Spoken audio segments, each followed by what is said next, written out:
Hello guys, welcome to Designers World CBE. Today's session we will see about how to program face milling operation in eSpiritCam. So first of all we will have the working model which I have just prepared by now. So I will just open that model and we can continue through from there.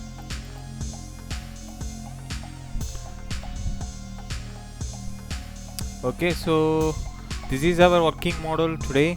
So for this we are going to plan to have an face mill operation. So I just selected 100 cutter for this. I will show you this is a completed model. So we will see about from step 1 to final step. So let's go ahead. Okay, this is our model. So in this I just segregated my layers as per it is our raw casting, and this is our workpiece, and this is our 2D. So I just disabled the 2D and raw casting, and first I just go for face mill operation. I have used the bounding box concept. So the top face alone I need a facing, so it's taken away. So I will just go for machining and go for traditional solid mill traditional, or you can go with facing directly. So I just selected the facing, and in that first general I'm just giving top face mill, and I'm just giving as climb. Okay, so next the tool ID, or you can give different operation number based on your things. You can say first phase roughing. Okay, and you can go for tool ID, you mean tool selection. If you have, you can in this eSpirit you can uniquely define several set of tools for particularly for this part, or you can get the tools from tool database. So for this I just filtered the based on tool style. So I'm just going with the face mill, and I'm selecting 100 face mill cutter, and I'm just leaving other things as it is. Then moving to strategy category, and I'm just selecting climb, and one pass which is to be I need in adaptive manner, which is to I have to cover this component totally in one pass. So why? If you are using fixers and jigs, you can control the details by importing the fixer models and other things. So next optimal cutting angle. So this will be, if you enabled this, it will be automatically gives an toolpath angles to suitable to cover machining on this. If you selected no, you can give the angles.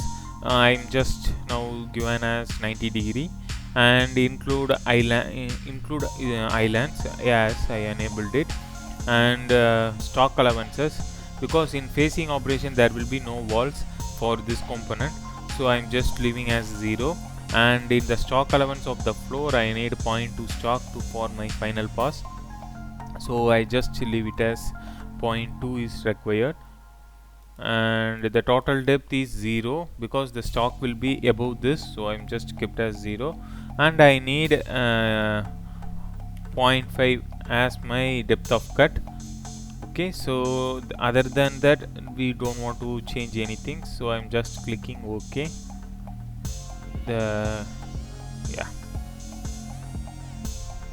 Okay, the path has been created. I will show you here. You see there is an 0.5. Our stock level I will show you here. You see the stock is in blue color. For easy identification I can, now you see the tool paths are in red color. Okay, the stock is in blue color and the workpiece is in green color. I will just show you in wireframe model. You see here the blue and the yellow color is an inside pocketing, and the yellow is an outline, and the red color is an our toolpath. So I will show you in simulation how to remove these things. I am just enabling simulation. If you don't have the simulation toolbar on your system, you can go to machining and enable simulation, and you can go for advanced simulation if you need any modifications or machines other than things. So I'm just controlling the speeds and ensuring whether all the things to enable the collision. I'm just enabling this. If you don't want, you can control it. I'm just giving real time. And the next is solids,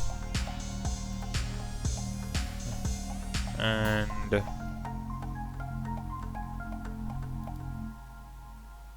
you see in 2 passes it is very good. I will show you in different views. I'm just, it is the first pass and it is the second pass.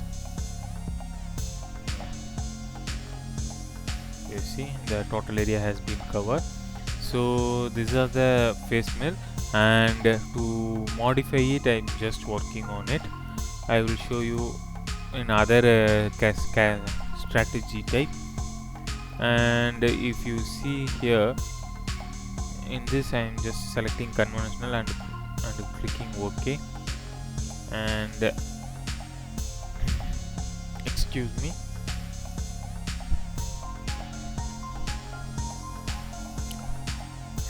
okay, now we have changed it to conventional. So let's see in the simulation how the difference is.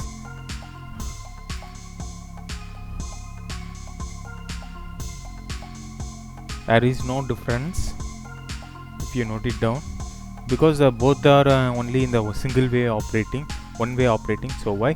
So now let's try in a zigzag manner technique. Okay, and I'm just clicking OK.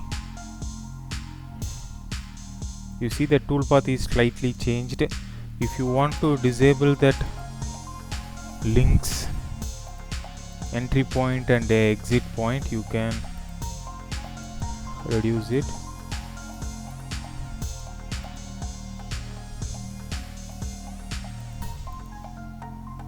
Okay, so I'm just giving optimal and clicking OK. You see the toolpath has been little bit slightly changed from here to here. I am just, for your reference, I'm just disabling it. You see here. Yeah, now we can check it out. Okay. So after this facing operation has been completed, I will just do the little bit faster about the pocketing. So in machining, I'm just going for a traditional solid mill, and from there I'm just, sorry, the pocket feature has not been detected, so I'm just going for create and selecting features and going to pocket and selecting the face. The pocket has been created. Okay, and the next time from machining, I'm just going to do traditional solid mill, and there just selected pocketing, and I'm just leaving other things as it is, or you can reset all, you can give it up, go for top, and I'm just clicking OK. I'm not doing, toolpath cannot be matched. Okay, I'm just going bottom.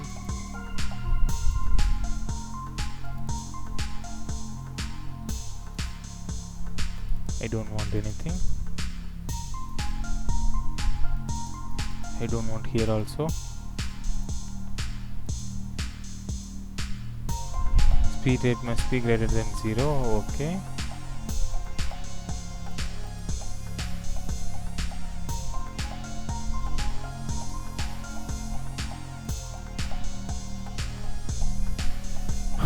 Okay, I'm just checking out.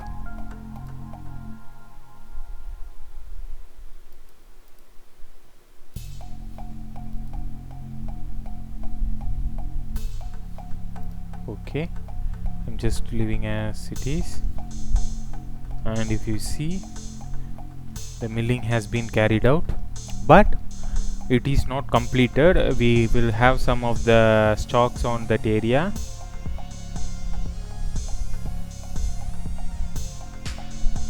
Okay, it took for around so much of material, but I need only for 10 mm, so I'm just going and checking the stocks. Total depth I'm just giving 10, or I'm just going to select that face and I'm just clicking.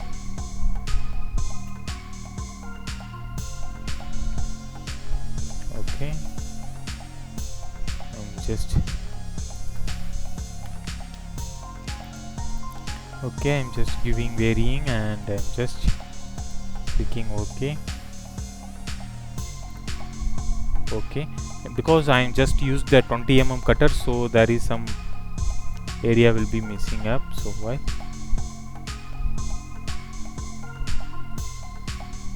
Okay, so if we compare the actual model and this, there will be difference.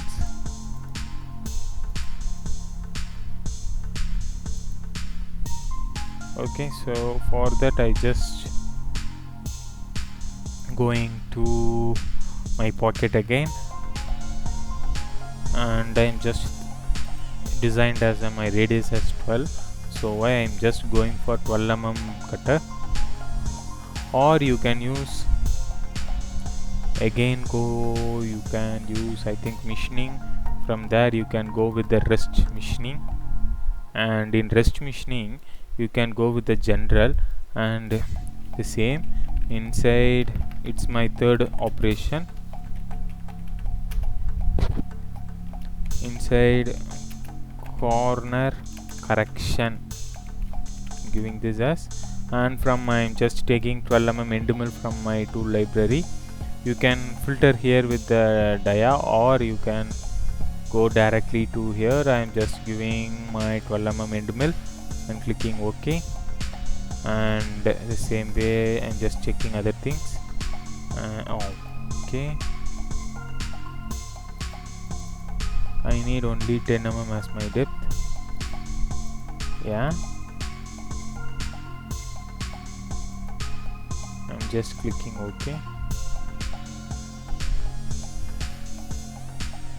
Okay, the corner radius has been corrected.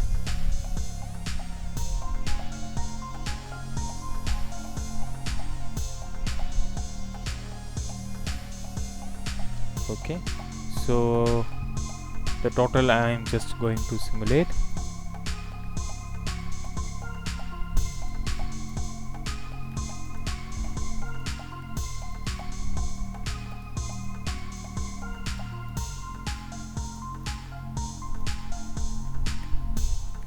We can going to simulate those things.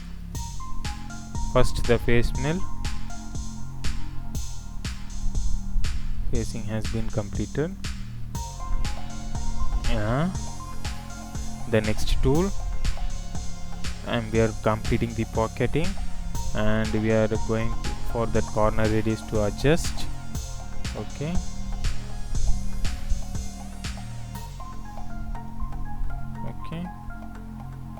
yeah, that's all. The full pot has been completed. We will see you in next session about in detail about the pocketing. And anyway, thank you for watching, and please subscribe, and if you have any doubts, you give on below comments. We will reply you as soon as possible. Thank you.